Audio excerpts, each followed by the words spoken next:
Okay, what we have here is a 2019 F-150 with a 5-liter.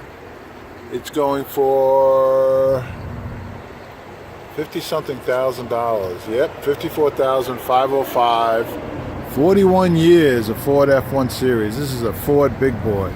Let me go back a little bit. I saw this thing up to like an f250 and it was about the same height. Actually, I think this thing was a little bit taller. They even put the stickers on the top, Rocky Ridge. Even the sidewalls have extra tread on them. This thing is beautiful. The rear, we know what that looks like, right guys? Alright, the interior, pretty nice.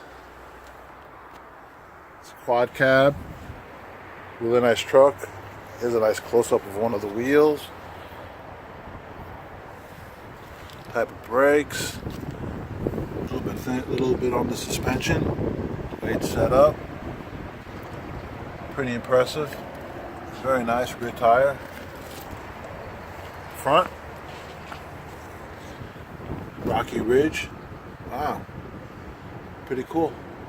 Not that bad. Oh, there's the lift kit right here. It's right over here. Very cool.